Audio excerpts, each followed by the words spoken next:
going on, everybody? It's your buddy, it's your pal Spaz Phoenix, the YWC reality chick, and you don't see my pretty sexy face, so you know I'm not alone. It's AEW, so you know it's going to be Guapo. Say hello, Guapo. Hola, mis amigos. Senor de Guapo is back again. And that's right, it's another episode of Get Hype with Guapo for another episode of AEW. That's right, this time it is All Out, AEW's flagship show, or pay-per-view, let I say, 1 year later after All In. Yeah, but All In wasn't an AEW pay-per-view because AEW didn't exist when All In happened, don't you know? Yes, that is true. However, because it's the 1 year anniversary of it, who fucking cares? Because it's the same people doing it. I'm just being that guy on the internet. Now, I am going to let you take the reins because it is an AEW related show, but I am going to touch on one thing before we actually get into the All Out card, which is awesome. Just going to go out on the record and say that.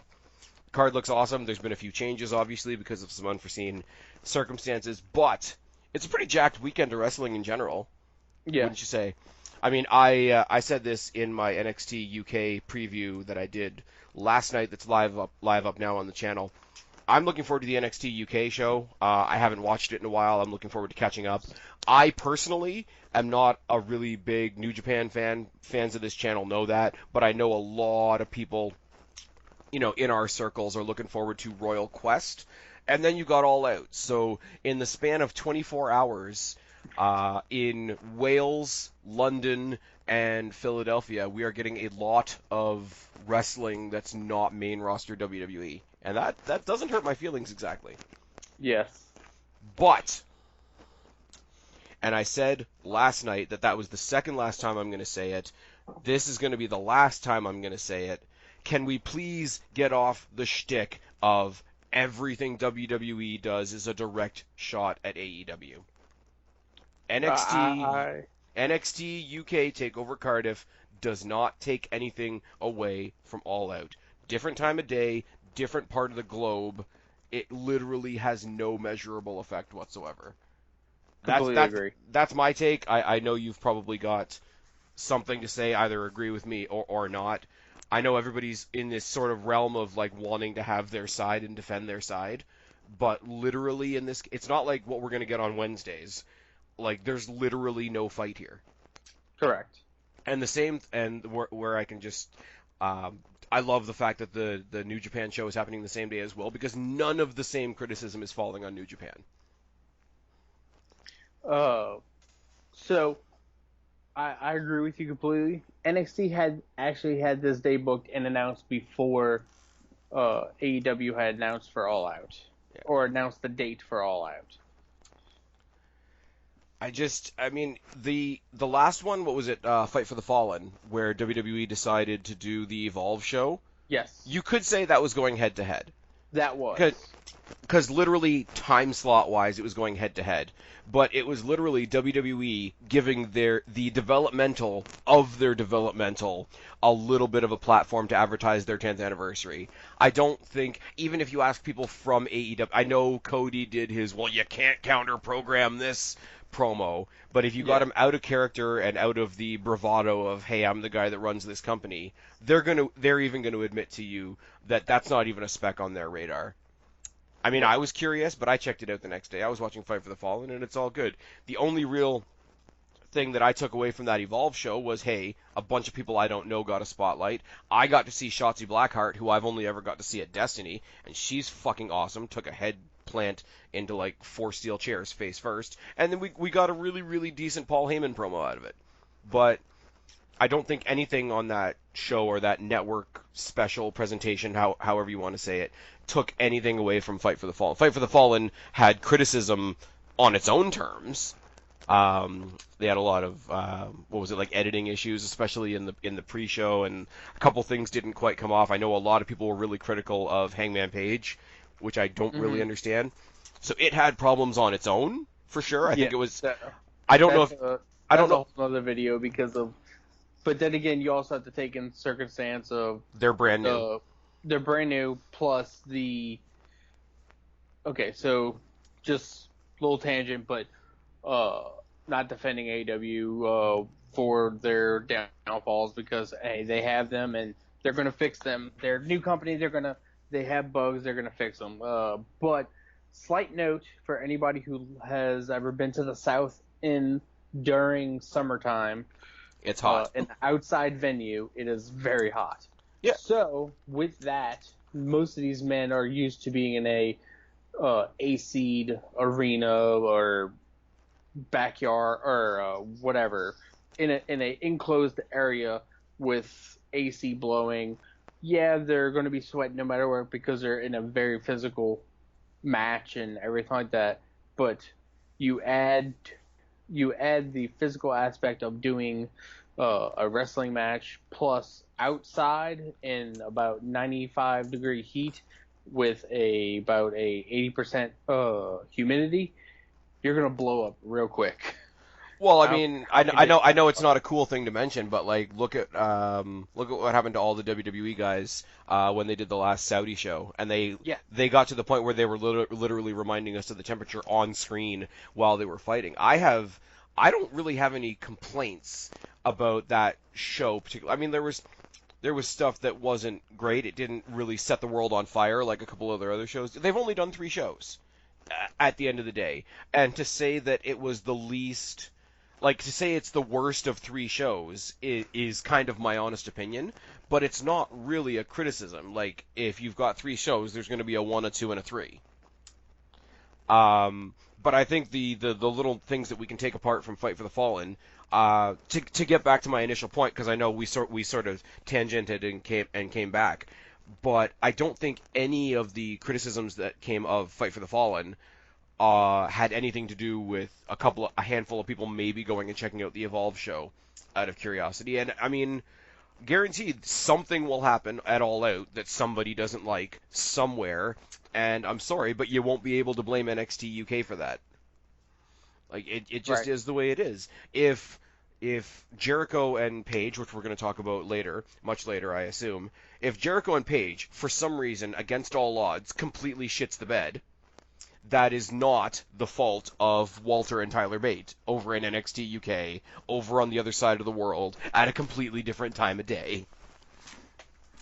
right, That's all. exactly. And I mean, you and I separately, probably next week, if timing allows, we are going to do a little preview of what we think the Wednesday Night War is going to look like, because I think there's a lot to unpack there.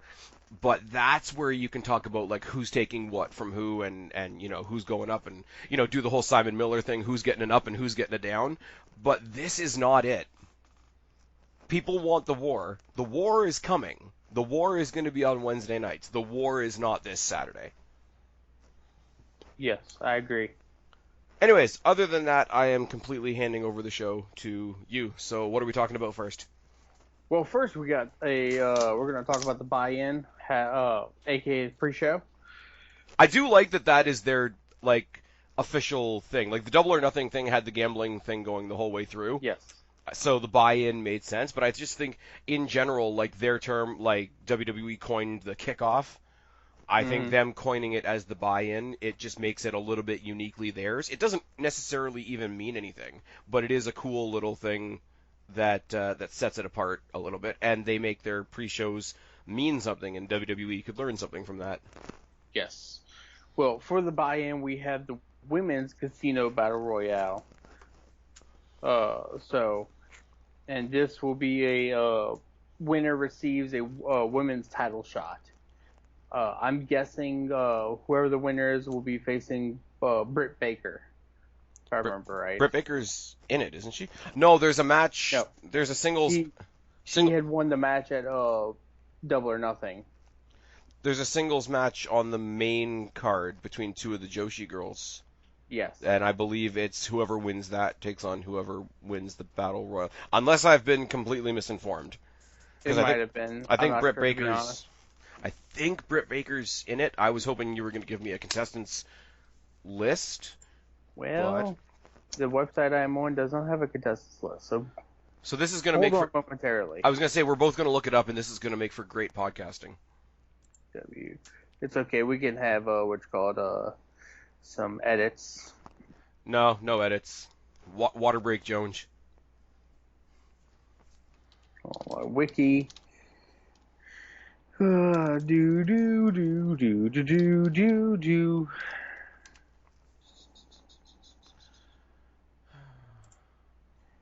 I don't have a contestant list. I do. All AEW right. announced today that Shaza McKenzie will be competing in the Casino Battle Royal. She joins Awesome Kong, Brandy Rhodes, Ali, Yuka Sakazaki, Britt Baker, Nyla Rose, Jazz Evilise, Teal Piper, Big Swole, and Sadie Gibbs. The winner of the Casino Battle Royal will face the winner of Saturday's Riho versus Hikaru Shida. I'm going to butcher that name, and I'm sorry in advance. That sounds about right. So they're basically doing what they did with the guys. They're having the winner of a battle royal take on the winner of a previously arranged one-on-one match, which is fine. This won't mean anything to anybody unless you're in my neck of the woods. But Y108 actually had Teal Piper on talking about following in her dad's footsteps and all that sort of thing. So that was kind of cool. I mean, it's gonna be Britt Baker, isn't it? I think so, to be honest. Like, At least I really hope so, because I really want Britt Baker to be the winner. I mean, going down the list, Awesome Kong is awesome, pun intended. I think she'll be taken out by Aja Kong because they have their, battle of the big Kong versus Kong. Yeah, I was gonna say Battle of the Big Women, which would have been terrible because I'm a horrible, horrible person. Brandy Rhodes, there's a lot of danger in going that route. People are already calling her the Stephanie McMahon of AEW. Ali, sure, but no. Yuka Sakazaki, maybe if they want to give the Joshi girls a little bit more exposure. Nyla Rose, I'm sorry, but no. Jazz, I know Jazz has some hype because she was the NWA Women's Champion for a while, but I don't watch the NWA, so meh. Evilise, not too familiar. Teal Piper, I've never seen. I don't know who Big Swole is, and I think I've seen Sadie Gibbs wrestle like once. So my interest is sort of based on who I know and who I don't know, but I mean, they're clearly making Britt Baker sort of a front and center force, and it's going to be one of the Joshi girls in the match we'll talk about later. I know they want to give that collection of girls a really, really big spotlight, but I don't think they're going to make the first ever women's championship match between two of the Joshi girls and not have any of the sort of, I don't want to say the rest of them because that sounds really bad, but I think they're going to want to have like an A versus B, a style versus style. That's how I would look at it anyways. I could be completely wrong. I do love why is my brain not working tonight? I do love the Casino Battle Royal concept. It was a lot of fun when they did it with the guys. No reason to believe it won't be fun with the girls. Right. There's some other stories being told there. I don't see Smiley Kylie Ray on there. But there's only 12 of the 21 names announced. Right. The one thing I heard, and I think it was somebody mentioning it on Twitter, with all of the hype, and I guess we should have talked about this before we got on, but obviously they're in Chicago. The 4 stars are on like all their logos and whatever. There is the rumor about CM Punk, and I was gonna wait to address that later in the video, but okay. I mean, I kind of don't even really like, because what is there to say about the CM Punk thing that hasn't already been said? Look, I'll believe it if it happens. Yeah, well, if it happens, you won't have any choice. But like, would it be amazing? Yes. Would it be the biggest middle finger to WWE? Yes. Will it help their image of, well, we're not competing with anybody? Absolutely not. In the words of What Culture's Adam Wilborn, it's a work. Oh, What Culture.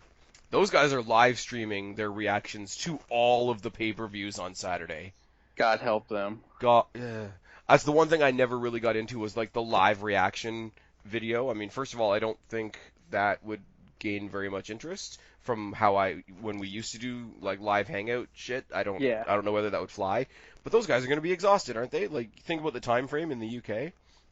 Well, my group of friends, the group of guys that we hang out, watch wrestling together, we've thought about just recording ourselves watching it live, but then we think, who's going to sit there and watch an entire show of us watching a show and making After just the fact. snarky, watching just us making snarky, stupid comments about random shit and Yeah. drinking White Claws. Yeah. I mean, like, let's be real. Like, we wouldn't necessarily have an audience. Like, What Culture are knocking it out of the park. They've earned their audience. They're definitely going to have an Oh yeah, audience. But definitely. those guys are going to die. Like, Correct. they're going to That get. and I The, did for the last for SummerSlam, I did tune into WWE's watch party, but that's more because I'm a fan of what you call it Pat McAfee? Pat McAfee and his random comments. Yeah. I do love the fact that they had Anthony Corelli in there. Or Yeah. should I say Santino Marella? Just because it's weird. It's weird when my worlds kind of collide. This is way off the track now, isn't it? But Yeah. I love when my worlds collide a little bit because I run into him every time I'm at a Destiny show, and there's no way I can say this without sounding like a douche, but there's one or two people at the Destiny shows that know like of me because I tweet about them so much, or I'll put up like a bunch of highlights or whatever, and I'll forward it off to them, and I just I'll get sort of like a thumbs up, yeah, hey, glad you enjoyed the show type Yeah. thing. But to then see like Anthony Corelli, who's like not Santino to me anymore, he's the Destiny guy, to see him back on WWE television is really cool. And when I went to the SmackDown taping, where I got my ticket upgraded because like SmackDown didn't sell for shit, moved from the 300s to the low 100s, which was nice. Um, ran into little referee you may know, future Hall of Famer Jimmy Corderas. Got to chat with him for a little bit. That was very very cool. It's I get the feeling it's homecoming of sorts for some people when they come back up to Canada, and that's really cool, especially considering they're about to screw Canada with the NXT deal. But on the other side of the coin, we might be getting NXT Canada, so they're punching us with one hand and handing us stuff with the other. That was a very, very long ramble. Didn't really mean to get onto that. Didn't even really want to get onto the CM Punk thing. But what I did want to get into was the rumor that I heard off the back of the CM Punk rumor that we could potentially see AJ Lee as the 21st competitor. That would be interesting. I know she did an interview not too long ago saying that she was getting the itch to go back into the ring. So It must be so weird to be her. Because, I mean, obviously, like, they both parted ways with WWE, quite weird, but, like, CM Punk left the WWE, and at least at the time, like, hated wrestling. I don't, right. I don't think she ever hated wrestling. Oh no, she's never hated wrestling. She just got out of it Toxic because situation, really. yeah, exactly. It would not have been good for her professionally. Or personally, let's be real, Right. like, you don't want to be sitting across the dinner table from your husband that got fucked over by the same company that you still work for. But, like, how weird would it be to be like, your husband hates wrestling now, despises everything about it, and you want to sit there, across your pork chops or whatever and say, well, I'm thinking about giving it a shot again. So, like, even if we don't see CM Punk, and I'm not really putting my eggs in that basket, I'm not going to lie, I'm going to doubt it so that if it does happen, I can be as surprised as possible, if that makes Right. sense. No, But, it does. whether or not we see CM Punk, I would love to see AJ Lee again in some capacity somewhere, even if, not that it would be that great, but even if she came back like Caitlyn did for like a one-off in the Mae Young Classic, something like Yeah. that, like a one-off, like almost like a cameo appearance, or to have her show up. I'd love to see her show up at Destiny, but that's another story for another day, and we're not talking about that. And I'm really fucking You're tired. you're rambling. I am rambling. I'm fucking tired. We need to get on with this. My pick's Britt Baker. If AJ Uh, if AJ Lee shows up, my pick is AJ Lee. Same. Up next on the buy-in, we have Private Party versus Angelico and Jack Evans. Uh, this match will be a spot fest and a lot of fun because seeing Private Party live when I went to Fighter Fest, that was amazing. So just off back, my pick's gonna be Private Party. I I want to like them. I really do. You should. They're But great. oh, in the ring they're great. Nobody's gonna take that away from them. But like just for Fight for the Fallen being the first time I've ever seen them, and I've only heard about them before then, they really do come off as like another Street Profits a little In a bit. way, yeah. And I'm just like for the company that's like, we're gonna change everything, we're gonna do everything differently. We're not just here to carbon copy the next guy. It's not always a bad thing, but if that's the mentality that they're going with, I don't want to see like same-ish stuff. Like there's a lot of people, especially when you talk about like NXT and NXT UK and all the developmental stuff. There's a lot of people that I can look at and acknowledge that they're good and whatever, but like in addition to that, you got to give me a reason to care. And if you're just coming off as very same-ish, it's harder for me to get that type of investment. Because if I wanted to see another Street Profits, I'd just go watch the Street Profits. And that's Right. that's probably unfair, just because the Street Profits were the ones I saw first. So sort of take it a little bit tongue in cheek. Take it with I'm definitely acknowledging a bias there, but and Angelico and Jack Evans are phenomenal. I've seen them a couple of times. My backing goes to them, but if Private Party win, it's not going to be the end of the world. Yep. Uh, and now for the main card. Dun dun dun. But first, before we talk about the main card, we must talk about the new addition to the AEW announcing team to join good old JR Jim Ross and Excalibur You mean Tony Scavone? Mr. Tony Schiavone. God damn it, we're back in the 90s. It's literally Raw versus Impact or Raw versus Nitro at the Yes. same announce table. Yes, just you're adding Excalibur. the wonderful masked wrestler stylings of Excalibur. Hopefully this changes something. One of the time where we were saying before about AEW still has some things to work on. I don't think their various commentary teams have clicked with a lot of people. I like JR, so like anybody that's with JR kind of gets a pass from me, but a lot of fans are not being as forgiving. Yeah. So I hope it's good. I hope Tony Schiavone, like I got into WCW right before it died. So my connection to WCW isn't probably what it should be to talk about Tony Schiavone as a commentator intelligently. But I mean, you put him and JR together, it'll be good. Like the amount of experience you got in there, fuck, you might as well take out Excalibur and throw in Taz. It's great. It's fine. But You joke, but Waterbreak Jones.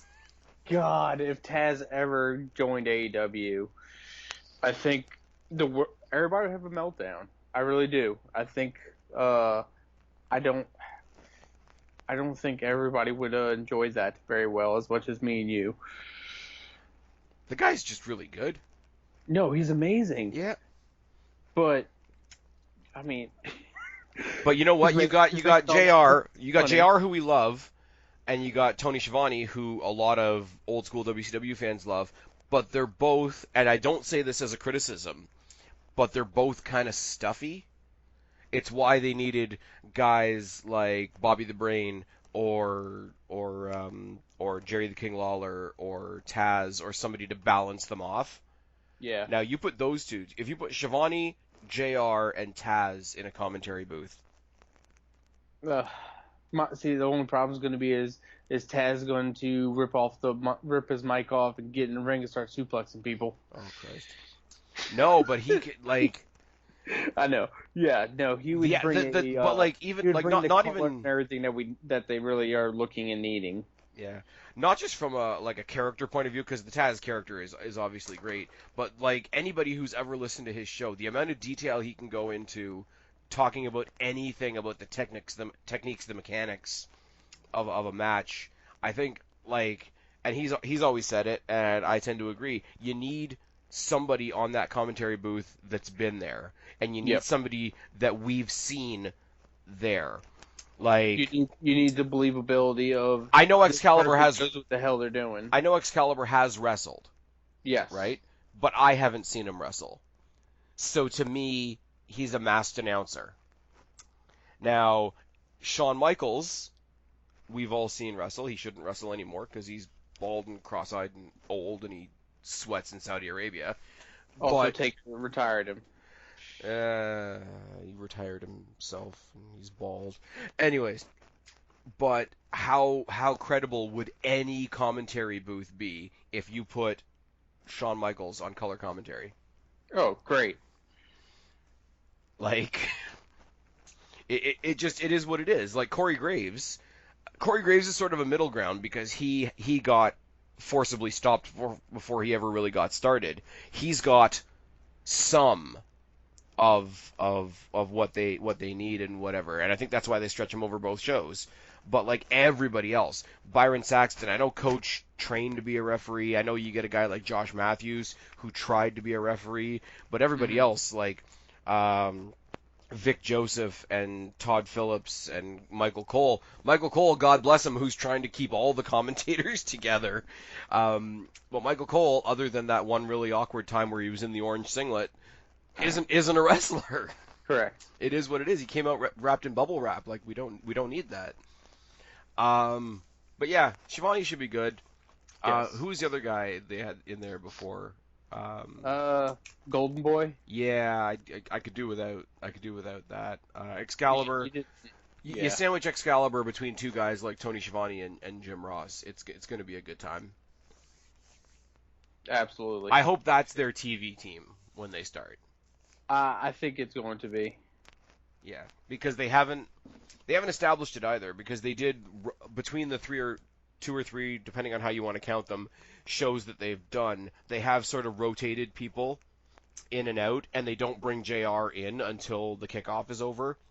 Right. So it sort of seems like, and I know WWE is the only comparison, lol, but like when they do Survivor Series and they keep rotating the combination of commentators and it drives us all nuts, they can get away with that because WWE's a 50, 60 year established company. If you're a brand new company, let people get their bearings. And that's just me. That's just me giving like my own point of view. I don't work in this business, but that's make it nice and simple to start. Set your roots down, simple. Maybe get crazy later on down the way. Give it a year from now when we get like All Out in 2 or something. Yeah. Then you can start doing a little bit crazier shit. But if you don't set the pace, I guess, then you're not giving the people something to grab onto initially. And it's just commentary, but there's no such thing as just commentary. I agree. Anyways, rambling. Let's move on. Main card. Starting off the main card is going to be a boy and his dinosaur, Luchasaurus and Jungle Boy, and Marco Stunt versus SCU. SCU last seen at Destiny taking on OVE. Never mind. It's fine.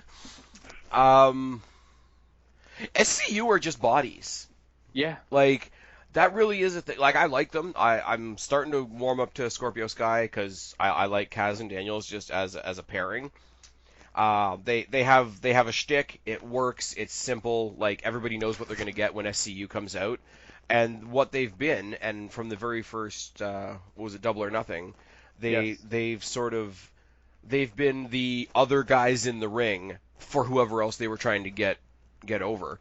Like when it was Christopher Daniels taking on the can't think of his name now because I suck like that.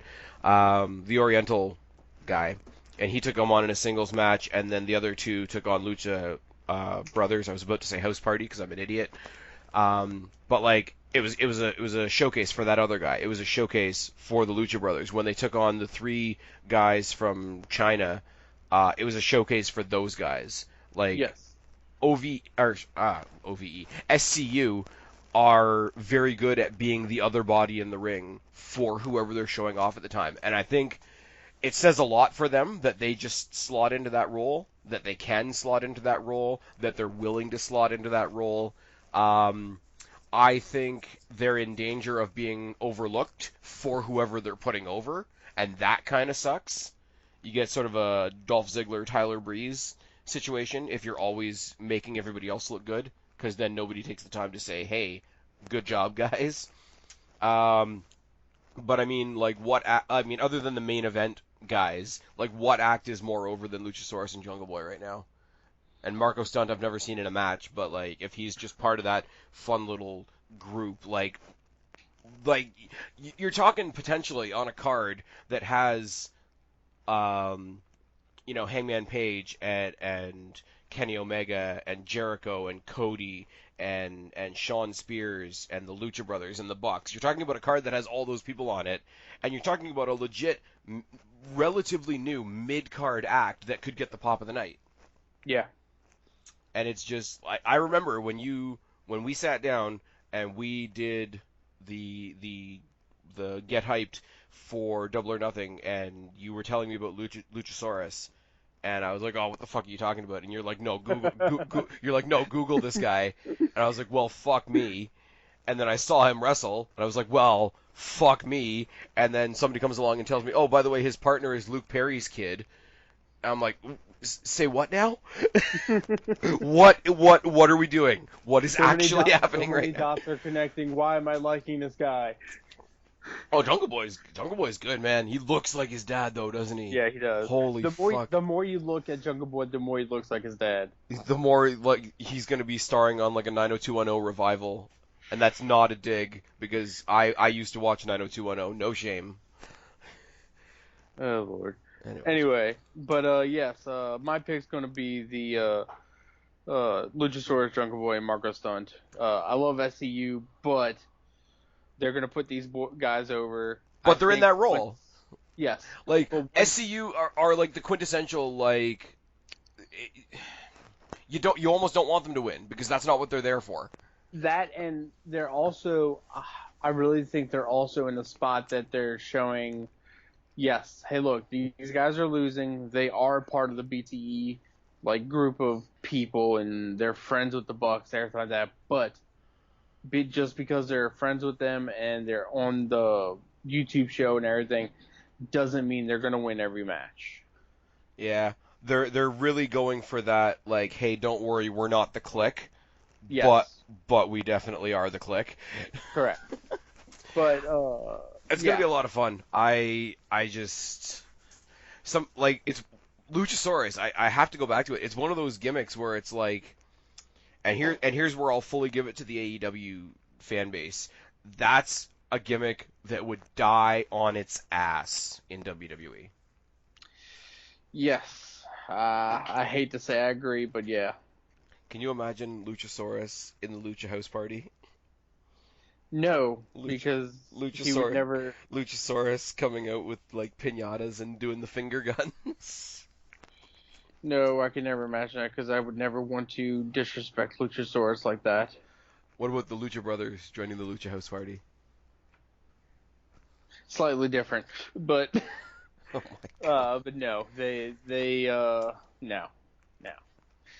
All right, sometime, give it a couple months, let them get on TV and whatever. Eventually, and you guys can feel free to fantasy book all you want in the comment section down below, but eventually, we're going to have to fantasy book a WWE versus AEW pay-per-view. Oh, absolutely. Like, I'm showing some restraint that we haven't done that already. I mean, shoot, we could fantasy book a AEW versus NXT pay-per-view. Yeah. That would be good. But you know what? We would have to include both NXTs though, because the AEW roster is bigger than I even realized when I started adding up this card. Right. Anyways, we're gonna be here forever if I don't stop taking us on tangents and rambling. Spaz is tired. Guapo, keep me on track. Up next, we have the Joshi women match of Rio versus. I'm gonna butcher this. Hakura Shida. Shida. Yes.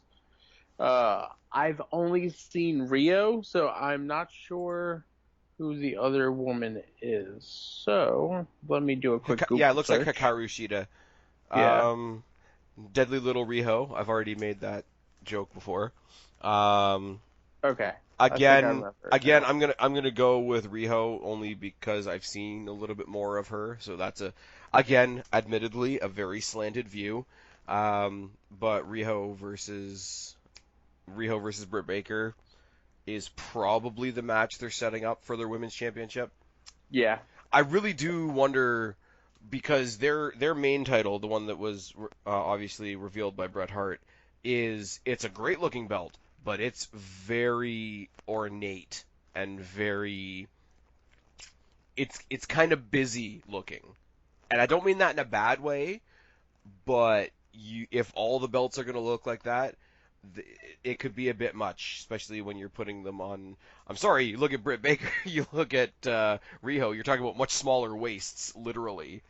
Right. That's a lot of hardware to put on a little waist. I think the okay, little side tangent, not really going to be getting into it really, but Go for I it. think tomorrow night we see the tag titles possibly, and we see the women's title possibly, or just one of them. I would say don't show us both because each reveal should be important. And if you just remember when, fuck, I just have to go back to a WWE example again. Remember when they first started the second attempt at the brand split, Yes. and they just got everybody out there into the ring, and Shane pulled off all the cloths from all the tables, and here's some blue tag titles, and here's a blue women's title, and it was just all like, we're SmackDown, we have blue stuff. Uh, I mean, like they don't have any tact. I will say I mean, I like WWE. I'm a WWE guy. Sorry, not sorry, but they don't have any tact, and I won't pretend that I they mean, it do. can't be any worse than the reveal of the 24/7 title. That we thought was the Saudi title because all we saw was the green strap. Yeah. But I mean, Anyway, like for the point of it, uh, and I mean, I think they do have a sense of occasion for in AEW. So I think they'll pick somebody appropriate to come out and actually unveil that women's championship, like they did with Bret Hart and the men's championship. A little bit of ceremony to it, not just here, check out our blue shit. I think we get, if anything, I think we get the women's Yeah. title Well, it's shown. it's happening first, right? Because Correct. because we're And just we're just starting the tag tournament. We're just establishing who has a correct. bye and whatever. This pay I per view is gonna do the whole like Jericho Page thing, where it's like, okay, we're down to these two people by the end of Saturday. Like it's a much closer thing to bring into existence. So you can leave off the tag titles. I mean, the company is partially run by the Young Bucks. They're not gonna mess up their tag team division. We can wait correct. to see those belts. I think we get the tag belts on the first night of the what you call it show. The shit, I can't think at the moment. Guapo's tired. Uh, of the what you call it, the fucking cable show on Yeah, TNT. that we thought was going to be Wednesday Night Dynamite, but everything we see, like promotion wise, just says AEW on TNT. So I don't know. Uh, yeah. It might be, and they might end up turning it into Wednesday Night Dynamite, but I guess we just have to wait and see on that one. We will. I mean, the next Destiny show I'm going to is Haywire, so I can't make fun of anybody's names for shows. But As yeah, long as it's not Great Balls of Fire.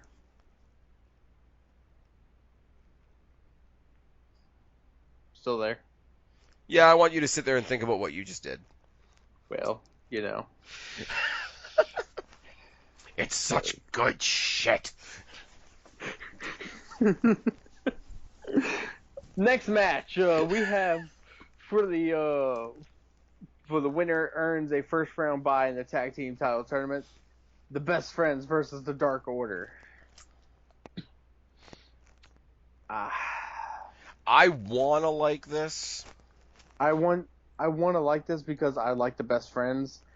I'm still on the fence of the Dark Order, so I'm.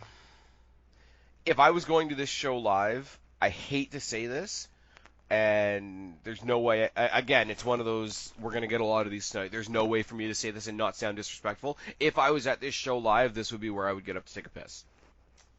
Because it's a weird dynamic here because the Dark Order, I think they're presenting them as like this big dark force, like a tag team equivalent of like a Undertaker, Demon Balor, etc. But it just looks like a couple of dudes cosplaying, and it's not like when they made their debut the first time. Whatever the first was at Double or Nothing as well, right? Yes. The reaction from the crowd was like, Well, it was who the who fuck are are these? you? Yeah, Yeah. yeah. It was who the fuck are these guys? Like nobody wanted to boo because we were all excited. This was the big first AEW show. Nobody wanted to shit on anything, but they just appeared in the ring and everybody's like, okay. And now Who are these guys? you Yeah. contrast that and the thing with all Evil Uno's goons that just look like Power Ranger putties, and then one of them came out, and Right. one of them was Chris Jericho. So it's not hitting where I think they want it to hit. Now, again, like I say about a lot of the AEW stuff, it's new. It's just getting up off the ground. I'm not flushing it away. It's not there. Whatever it's trying to be, it's not there yet for me.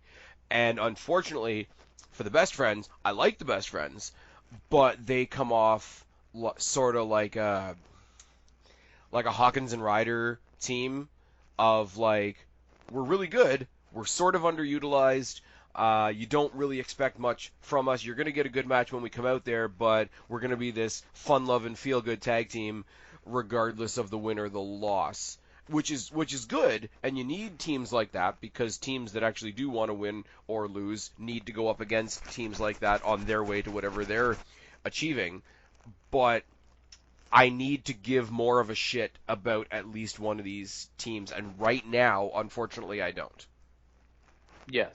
That's a big long ramble to say like I want to care, but it's not there. It's just not, which is unfortunate because at the same time we're probably going to get some good shit out of this match, and not some like Vince McMahon good shit. We're going to get some proper good shit in this match because I mean a little bit I saw of Evil Uno for a dude his size, he's pulling off some pretty good shit, and I mean I like Beretta back when he was in WWE, so it's fine. Anybody that saw my NXT review this week, they had another round of Keith Lee versus Dominik Dijakovic, and these guys are fucking amazing in the ring. Keith Lee, big motherfucking Keith Lee, pulled off a Spanish Fly, and I was terrified. I just wish I cared more about them. And I, I like the Best Friends. I like Chucky T. I like Trent Beretta, but it's they haven't done anything that I wanted them to yet. So it's hard to invest in them. And like you said, Dark Order, I'm very like new to them, so I'm not I don't know them very well, so it's hard to invest. So it's hard to root for either one, but if I have to, I'm gonna have to go for the Best Friends. just for the sake of argument, I'll go the other way. They're weird, and I like weird characters. Again, take it back to like Boogeyman, Gangrel. We just got the Fiend. We got Demon Finn Balor. You've got Oh, I fuck. That was so awesome to see live. I'm not even kidding. Because bet. you had I'm a the little jealous now. only problem for us was, and gonna tangent again, we couldn't see the lantern from where we were sitting, so we didn't get the effect of seeing like the lantern in the face. Oh, okay. I just thought he was carrying the lantern because from the 300 section, like you're not gonna see that kind of detail. Oh But God, no. there was an audible change in the crowd when everybody's like, oh, he's got this really grindy new music and whatever. We didn't get the weird camera cuts like you guys got on TV, obviously, because we're there for real. But there was this audible change in the crowd from when the music first started. It's like, oh, it's cool, it's dark, it's grindy, and whatever, to the point where everybody sort of realized it was a remix of his old music. Everybody was like, yeah, wait, fucking awesome! And I think the crowd sort of all realized it together, and it was a really, really cool moment. And kudos to Finn Balor for just like giving his body up for the cause. Cause Also, yeah. congratulations to Finn Balor. Oh yeah, he got married, didn't he? Yes, he did. And Kristen is sad. Okay, let's be real. Finn Balor got married. Let's pour one out for all of our lady friends out there. A lot of them are sad. A lot of them are sad. But majority Kristen. Well, yeah. Shout out to Kristen. We'll talk about some Marvel soon, and she'll be happy. Another man of wrestling that she's in love with, married and taken away from her. She's gonna kick our ass one day, you know that, right? It's fine. Anyways. She has to listen to the episode to actually know what we're saying. That is also true, but the same could be said. the same could be said for you when she and I do a video. So, well, what's good for the goose, right? My point in all that being, I love the fucked up supernatural characters, and if that's what the Dark Order are supposed to be, I want them to come out tomorrow night and prove me wrong and do something incredibly fucked up. If you're a spectacle act, come out and make a spectacle. I agree. That's it. And I mean, like I say, the best friends being just like the feel good buddy tag team can be the bodies in the ring, like SCU we were talking about earlier, and take that loss and it won't hurt them because they're still the feel good, like I say, Hawkins and Ryder type team. Anyways, what do we got next? Up next we have, which I think might be one of those at least top three match of the night. Joey Janela. Oh my god. Jimmy fucking Havoc and Darby Allin. This match will be someone's bleeding. Lots of people are bleeding. Oh, this is probably one of the matches I'm most looking forward to for the night. Just because yeah. Yeah. I'm going to put something out there right now that's probably going to be controversial in most indie circles. This match and the Luchasaurus etc. match are the matches I'm looking most forward to tomorrow. Oh, I'm 100% there with you. Take nothing away from the main event matches that we're going to get to in a minute because they all have their own stuff to offer, and I'm not taking anything away from that. But as far as my own personal, like, watching watching AEW and picking up not necessarily the people that I already know, like the Jerichos and the Shawn Spearses and the Codys and all that, but, like, as far as genuinely who that I've never seen before has gotten my attention, Luchasaurus.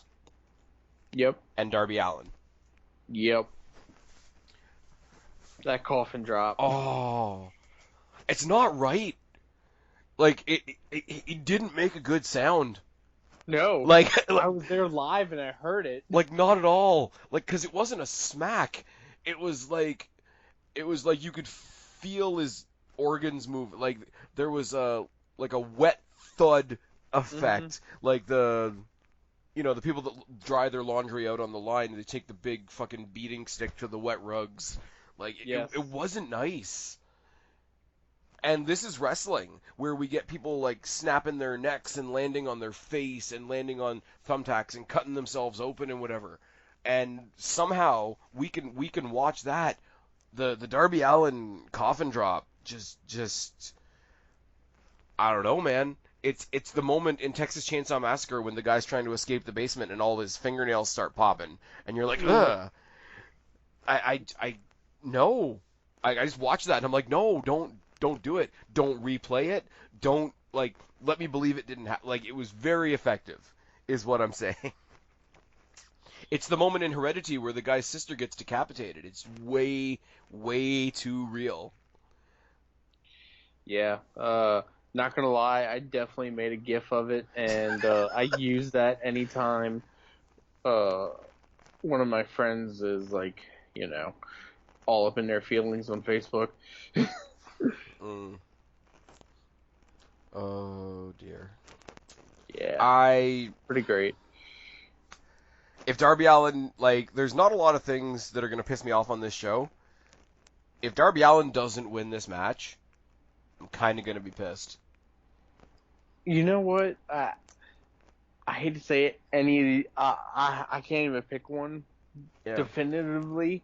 I'm gonna say Joey Janela just because I love Joey Janela, Yeah. but I will be happy with any three of these men winning this match. I mean, the only thing, like, I don't have the previous, watching experience with somebody like a Joey Janela and who's the other one?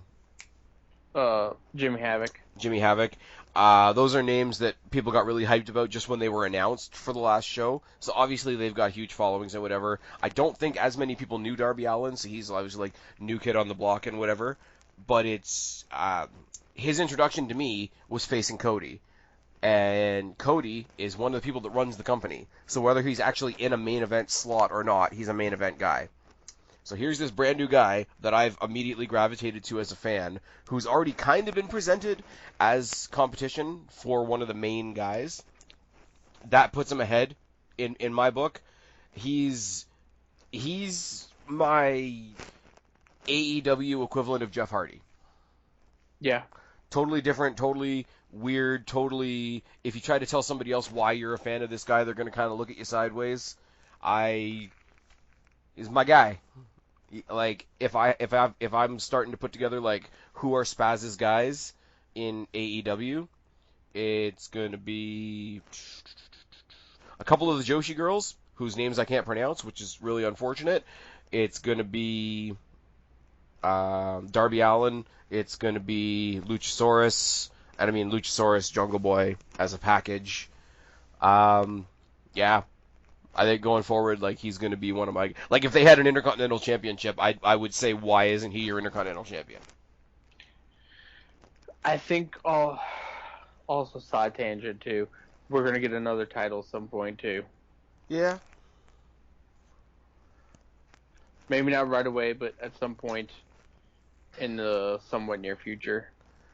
I was going to say I wouldn't be surprised if it's not too soon, because you look at the entire dynamic of okay, when WWE goes left, we're going to go right.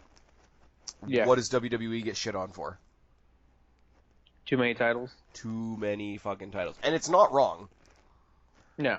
I mean, you can branch off and say, well, like each version of NXT should have their own titles. That's fine, but the main roster is the main roster, and you didn't need to bring in the 24/7 title. Jesus Correct. Christ.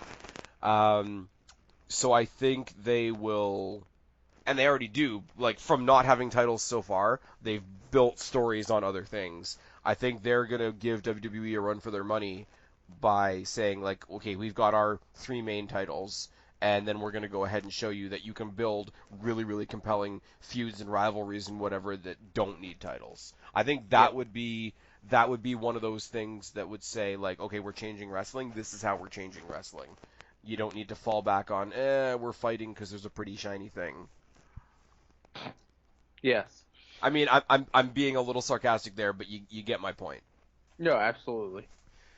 Anyways, what is next? I want Darby Allin to win this real bad. I do. Pick a Joey Janela. Up next for the Triple A Tag Team Championship. Oh, the ladder match. Escalada de Muerte. Yes, that one. We have the Lucha Bros versus the Young Bucks. I definitely want this match to be great. I am very scared that Phoenix won't be able to perform to his fullest potential. These guys are gonna die. Yes, there will be somebody's dead in this match. My guess is Nick Jackson.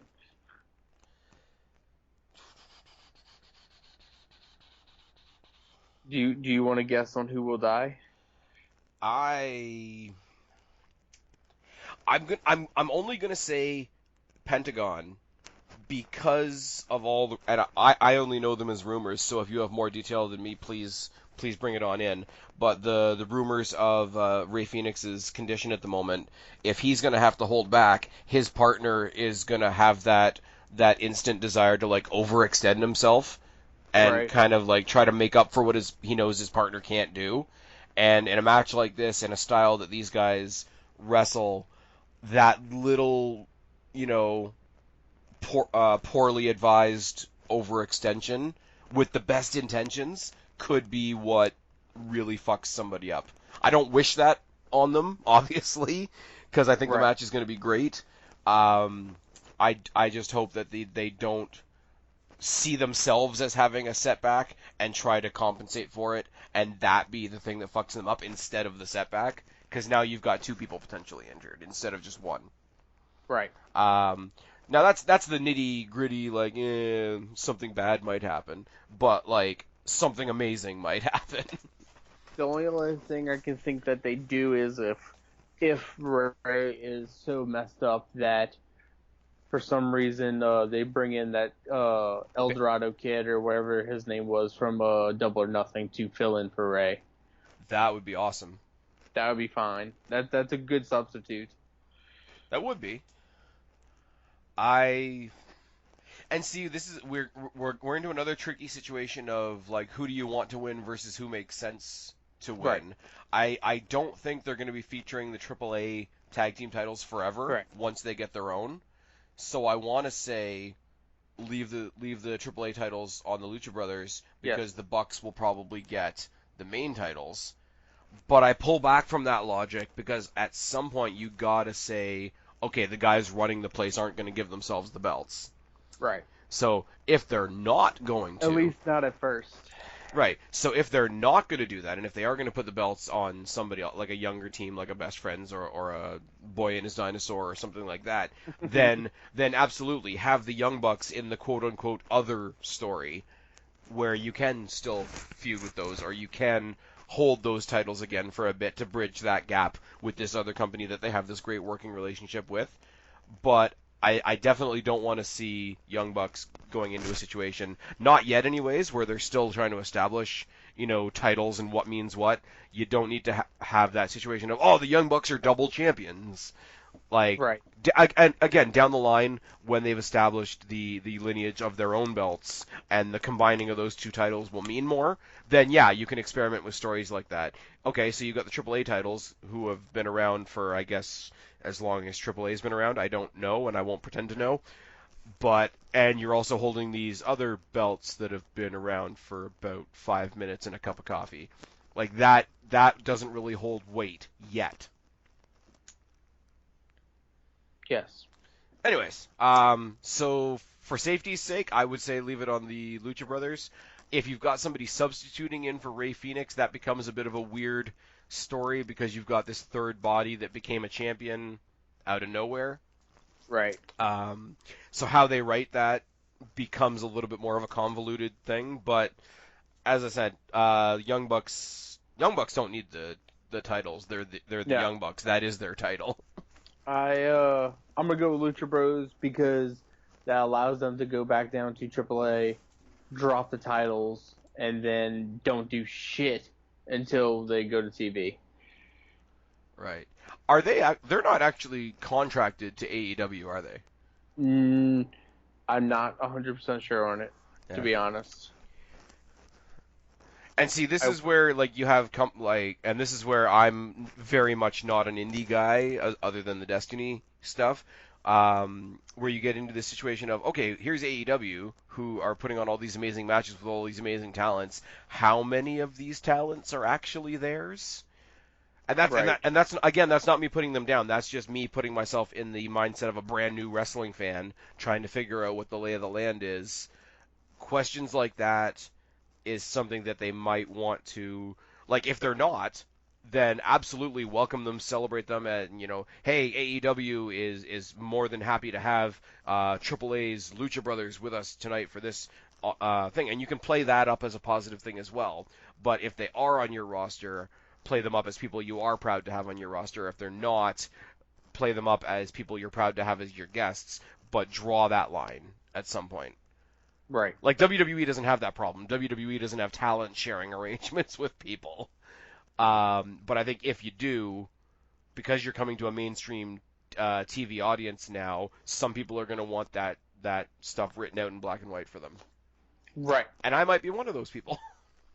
I think Lucha Bros will. I don't think they're really under contract anywhere. Because I think AAA is in like a very short term type of contract deals. So if anything, they drop the titles in Mexico again. They sign a deal with AEW and get paid. There you go. All right, so we both picked Lucha Bros. Up next, the blood match: Cody versus Shawn Spears. Can I get in one more plug for Destiny, who have their TV tapings coming up real soon? Go The ahead. the very first talent announced for the next set of tapings for Destiny Wrestling Haywire, which I will have more information for all you guys on as soon as I get it. The very first incoming guest talent they announced was Shawn Spears. Nice. Yeah. They got Impact Wrestling's Trey Miguel as their Destiny Wrestling Next Generation champion. And I'm going to say it, and I'm going to say it until I'm blue in the face. When I was at Icons, they were taping some matches that are going to be on this monthly show that they're doing, because they're not going to do week to week. They're doing, it would be like WWE doing Raw once a month, is basically how it was explained to me. But one of the things I know is going to be on that particular taped show is the five-way match for the Destiny Next Generation champion. Trey Miguel is the champion. He was in there with guys like Aiden Prince, Ryan Wright. Fuck, I can't remember the names of the two other guys. If you watch a match from a company that you probably don't know anything about because they're just coming to TV just now, I guarantee you go and watch this match when it hits TV. You will not be sorry. Anyways, that's it. That's all. That's my last pitch for Destiny, probably. Cody Rhodes versus uh, what's his Perfect 10, Ty Dillinger. Oh, Christ. So, Ty Dillinger versus Stardust. So Ty Dillinger, shit, what was the, shit. I can't remember what his stupid gimmick was whenever he had the face mask thing. Oh, dashing to deranged Cody Rhodes. Yes. So Dashing Cody Rhodes versus Stan. Oh. Oh, no. I got nothing. You just sit back once again and think about what you did. It's gonna be good. I don't I kick know. Stan. I don't know how the Tully Blanchard thing is gonna work into it. You can probably fill in a lot more of that than I can because you watch the YouTubes. Yeah. But I don't. There's probably a storyline reason that you're gonna tell us about in a minute. I don't think it needs it. I just want to see these two guys fight. I want to see Shawn Spears versus Darby Allin, or I want to see that become a triple threat or something. Give me these guys fighting. I don't need an outside element yet.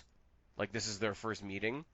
Mm-hmm. I mean, it's the first meeting in AEW. They probably fought on some, main event match for WWE back in the day.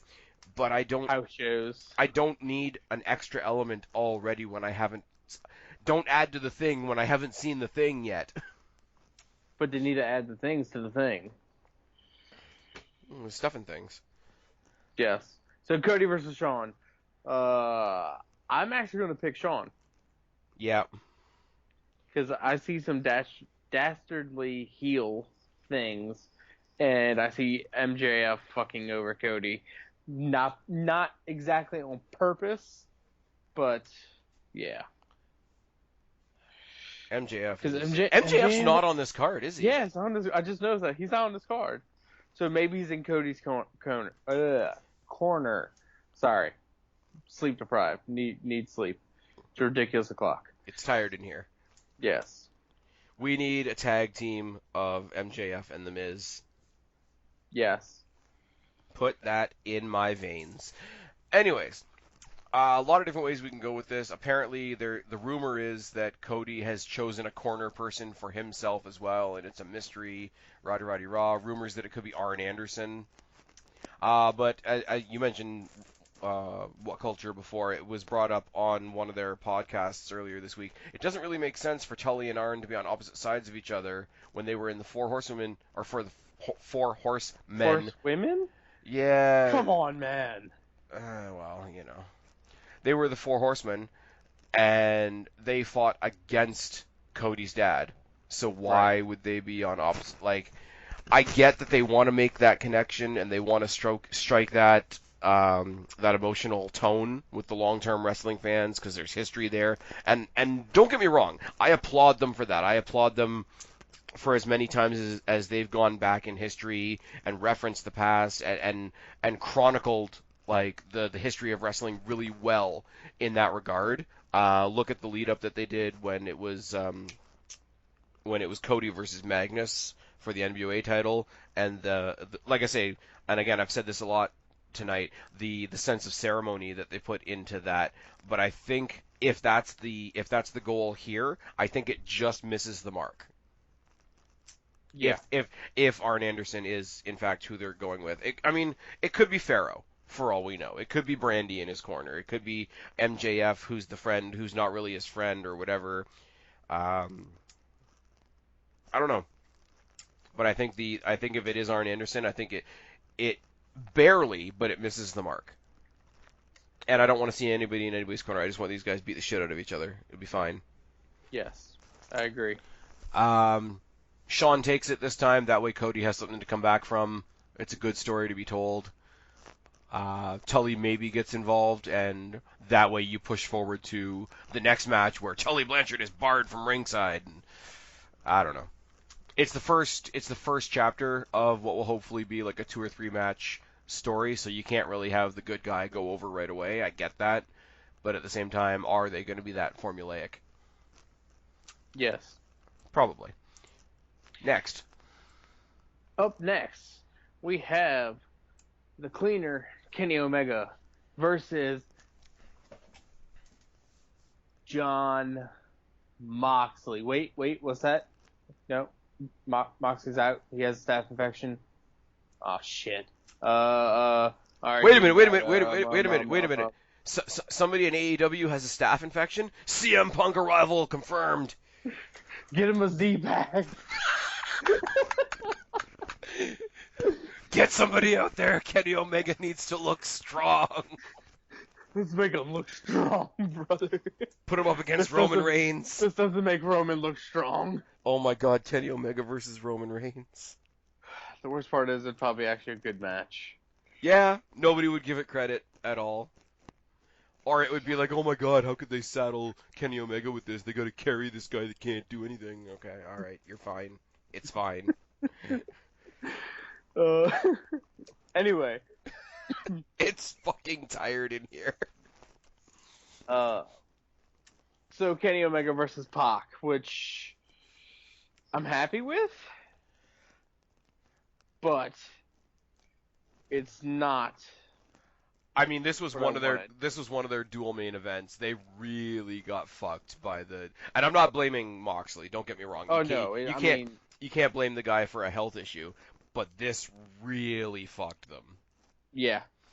Like we talked about the Rey Fenix thing. The Rey Fenix thing, it's a tag match. They can work around it. There can be a possible substitution, etc. I don't want to put down any injury that Rey Fenix has either, because that's still terrible.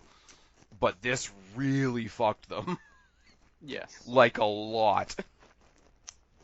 Like there was actual debates online whether this or the title match was going to be the main event, and the only reason the title match wins out is because it's the title match. Like if there's no title involved, this is the main event. Oh, definitely. Or would have been the main event. I mean, I'm happy to see Neville after WWE. I know he went back to WCPW in Defiant and got a huge reaction there, and he's found himself some success since WWE. I don't think he's been sitting around with his thumb up his ass like Ricochet, but I had to. I'm sorry. I had to. Just. But like, come on, man. Come on, what? His finisher is the recoil. He just got caught practicing. Anyways, I love the fact that Ricochet's new finisher all of a sudden is a rip-off Codebreaker. It's deliciously Vince McMahon. Well, oh, have you the other rumor? Speaking of shit that we get from What Culture, Vince McMahon is trying to ban AEW from Madison Square Garden. Yeah, I don't think he could do that. He can try though. I mean, he could try, I but mean, I I doubt think I it. think he has right of first refusal of anybody going into AEW or into Madison Square Garden. Like if he's having an event that day, then he can say no, we're having an event there. So I can see them trying to host like All Out 2, whatever there, and he just puts like a random house show there just to fuck with them. Only problem with that's going to be is the whole fact that, I mean, they couldn't block ROH in New Japan. Yeah, but but think about that as well though, is it was well publicized that WWE was performing elsewhere that night. True. Because if the idea, and this is how it's been explained to me, so again, people in the comment section below, don't freak out. I'm only explaining as much as it's been explained to me. But they can't flat out tell somebody that you can't perform there. What they can say is, oh, you want to perform there on this date? No, sorry, we got it. So if it's on a Saturday, when WWE's pay-per-views are typically a Sunday, it wouldn't take very much of a pen stroke from Vince McMahon to say, well, we're doing a house show there, pal. We're having the 27th anniversary of the time that Stone Cold Steve Austin had a bad taco with the Undertaker and they blew up a toilet. like, like I wouldn't be surprised. Like I defend WWE, but at the same time, like, come on, random house show, and it's just called the fuck AEW experience. No, that's when they just start pulling out random ass WCW pay-per-view names and Oh my saying god. and doing all of them at Madison Square Garden. We're gonna bring back Halloween Havoc, but Vince, it's July. Just do it, damn it! Bringing back Bash at the Beach. Sir, it's January, and it's New York. I don't care. uh, Good shit. Snow is kind of like sand. I Same can't. thing. I can't. Um, what else can we say other than Omega versus Pac is gonna be awesome? The thing is though, like as far as a choice, like you were gonna have Omega versus Moxley, and now you've got Omega versus not Moxley. Yeah. So again, and it's not to take the piss out of Pac because Pac's great. I'd love to see him like outside of, like I say, I'd like to see him outside of a WWE bubble, but anybody you put in there would be on sort of equal footing. Like right now, you are filling the role of not John Moxley, and Correct. it going at it from that perspective, picking Pac is great. Like what I would love to see if they had the time to build it, like if they had 2 or 3 weeks to build it. Okay, John Moxley was supposed to have this high profile match with Kenny Omega as part of our dual main event. Now that's an open slot. Kenny Omega's issued an open challenge. Da da da da. So you go back to one of your matches previously in the night, the Cracker Barrel whatever the fuck triple threat, and you say, okay, winner of that triple threat gets to face Kenny Omega in the co-main event. And then if I get my way, that means you get Kenny Omega versus Darby Allin as a surprise extra match. Mm, that would be pretty amazing. Coffin drop into a V trigger. Why do you want to kill the man? People are gonna die tomorrow, Guapo. I mean, yeah, you're not wrong. That's just a thing that's going to happen. I don't know, because this wasn't a number one contenders match or anything like that. No, it wasn't. Because I mean There was no stipulation behind it. okay, because you gotta believe everything's leading to something. So whatever the story is with Moxley, I mean the other option they go with is, this match doesn't happen, and Pac is mysteriously taken out backstage, and all of a sudden you hear Cult of Personality, and everybody like in syncopation is like both shitting their pants and jerking off at the same time because Kenny Omega versus I'm okay. You know me. You and I have had the conversation about Kenny Omega. I acknowledge that the guy's a great wrestler. I don't get this god status that some people have him on, but I will not take anything away from the guy. Even with that mindset in place, I would fall out of my chair if they announced randomly we're getting CM Punk versus Kenny Omega.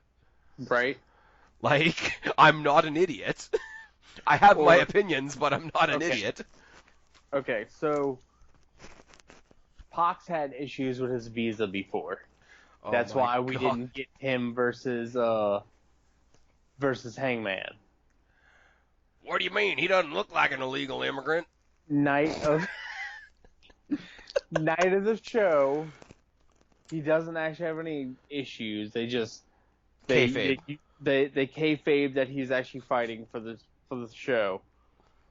Even though it's kayfabe, They people get on Twitter and start blaming Trump. They showed the Bucks and Cody backstage. They're scrambling like, we don't have somebody for Cody. We don't have somebody for Kenny. We don't have somebody for Kenny. Like, Pac's not here. His visa didn't clear. Something like that. And then all of a sudden the camera pans. Don't worry, it's clobbering time. No, not even that. You see the Bucks and everybody freaking out backstage, and they're writing stuff on the whiteboard. They're trying to come up with somebody to get as the replacement. You don't see who's behind them. You just see a hand reach over, grab the marker, and you just see two hands, but like the rest of the person is out of shot, and you just see him write the X's on the tape, and then the camera goes to black, and then Cult of Personality hits. Why are we not writing this? The thing is, we are, but the problem is, it's not gonna happen. No, I had this great idea, and I've shared it with pretty much everybody. It is a WWE thing, but like the whole Bray Wyatt Finn Balor thing, right? Finn Balor took the loss because he was going to go on vacation and whatever. Needed some time off. I think he was getting married, but also I think he was dealing with like some nagging injuries or whatever. Give it 6 months. Fiend goes on a spree, just like destroying everybody.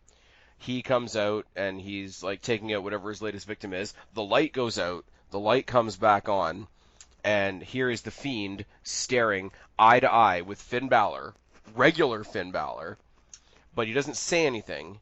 He points to the Titantron. We hear the Firefly Funhouse music, except you don't see Bray Wyatt and the puppets and all that. What you see is the demon beating the fuck out of like the kids show host Bray Wyatt, because the Firefly Funhouse is supposed to be like in Bray Wyatt's mind. Right. So you do this ridiculously dramatic metaphor that like Finn Balor is in Bray Wyatt's head, but you do it with the demon in the Firefly Funhouse.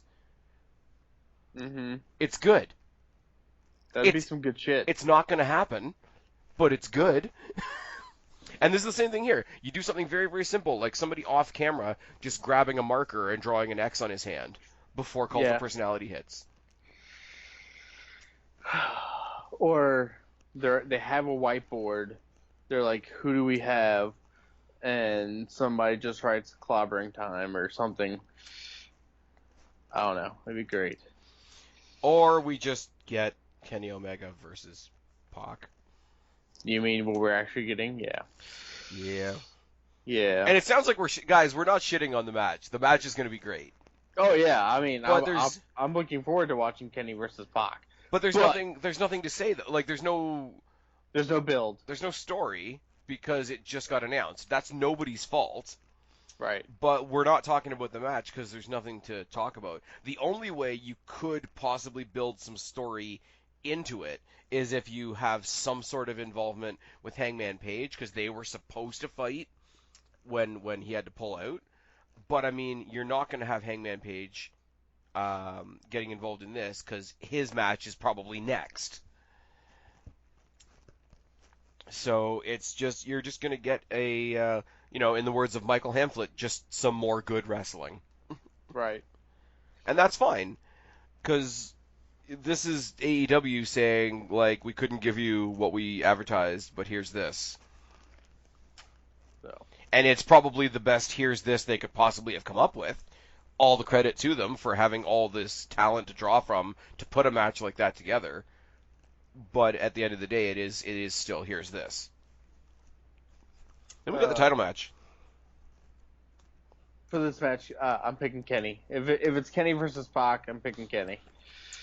If there's no stakes whatsoever, I'm gonna go Pac, only for the sake of um, the guys running it want to really get that idea out there that we're not gonna always have ourselves win. Omega's untouchable, realistically. A loss to Pac isn't gonna hurt him. Right. And it would be generally surprising because I think everybody, because it's this substitution match, I think everybody's gonna go with Omega because, like, why wouldn't you? And if everybody thinks you're gonna zig, then you zag, and everybody's like, oh well, bullshit. There we go. Yeah. But anyways, it's just cannon fodder towards the main event, anyways, and the main event is For the AEW World Championship, the Painmaker Chris Jericho versus the Hangman Adam Page. I hate to say it, I'm picking Jericho. everybody is. It's not. I would like Page to win it, but I don't think he's ready to have it. The unfortunate thing about this is the who's going to win this match isn't even a conversation about Jericho and Page. Right. It's a conversation about this is the first major sort of statement of how AEW is going to do things. Are you going to take the gamble on a new sort of, I don't want to say in-house because I know he's had a career before AEW. I'm not familiar with it, but I know it's there. He's not some new green guy coming out of the Performance Center. Right.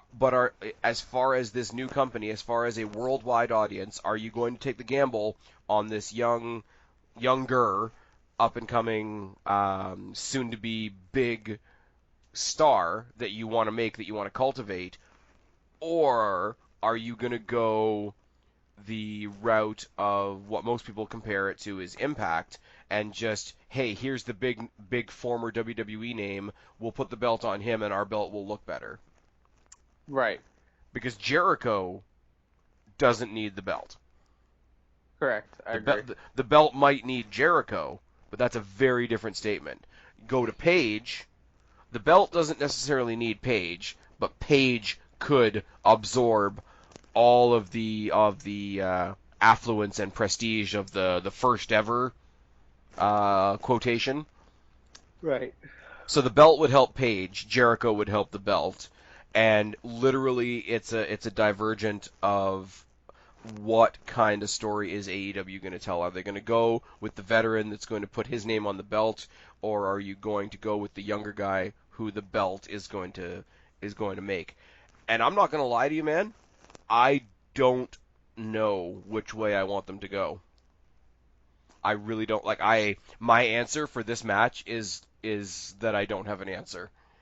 I'd like to see more of Hangman Page because I'm, as I say, not familiar. Getting more familiar every time I see him, but at the same time, like, I've been a WWE fan, I've been a WCW fan, I've seen enough little clips of ECW. I know what Chris Jericho can do with a belt, and I don't want that to be the deciding factor just because I don't yet know what Page can do. But at the same time, how can I not think that way? I think Jericho winning the belt will give it all the prestige and all of the legitimacy that AEW needs that belt to have and the company needs as the title holder. So you're going for Jericho because you think it's the right move, or you're going with Jericho because you think that's what they're going to do? Right move for Okay. the company. That's fair. I mean, this is the thing, like, I don't throw my hands up in the air and not give an answer because I don't care. There's genuine good reasons for both. Right. And I think, end of the day, like, I mean, if they put it on Page, it's going to be a wait-and-see thing for me because that's the nature of that choice. But I don't think I'm going to mind either answer. Like, I don't have an answer, but I don't mind either answer either. Right. It's potential, unless they put it on Page and Page for whatever reason flops as a mainstream star, and then you just reboot it and throw it on somebody else, maybe. Because I mean, if they put it on Page and it flops, I think their knee-jerk reaction at that point would be to put it on Omega. Right. Because I'm surprised that this match, like when they did the Casino Battle Royal, and they were like, okay, the winner of this match and the winner of this match over here are going to make our first ever title match. I'm surprised that they didn't make this title match the next chapter in the Jericho Omega feud. Yeah. But I don't know. We have been talking for a long fucking time, and I am tired. Is there anything else that we can possibly add to this conversation? CM Punk most probably won't be at All Out. If somebody says to you, Guapo, the choice is entirely up to you. Do we see CM Punk, or do we see AJ Lee as their first ever women's champion? What do you We're think? way closer to having AJ Lee than Punk, I think. All right, I'm going to call it a day because I am fucking tired, and I don't think we can mention anything else. I don't think we can go on any more tangents. I don't think I can pull any more bad jokes out of my ass, and it's quarter to fucking late in the morning. You know the deal. Tell them where to find you. Find me on Twitter at guapo_504. I tweet sometimes. I might not. I don't know. Follow me and you'll find out. Follow me. I might. God fucking damn it. You guys know where to find me, or you wouldn't fucking be here. I'll bring them in. You cut me off. Yeah. Cut me off. This is Sorry. because it's your show, right? Yeah, it's my show. The AEW, it's your show. Anyways, you guys know where to find me, or you wouldn't fucking be here. I'm Spaz. He's Guapo. We are your, I guess, AEW reality check. Subscribe up there. Talk down there. Start a conversation. Keep all these conversations going. Don't be a stranger. Shut up, Guapo. I'll talk to each and every last one of you later. But for right now, we are tagging the fuck out. Bye, guys. Adios, amigos.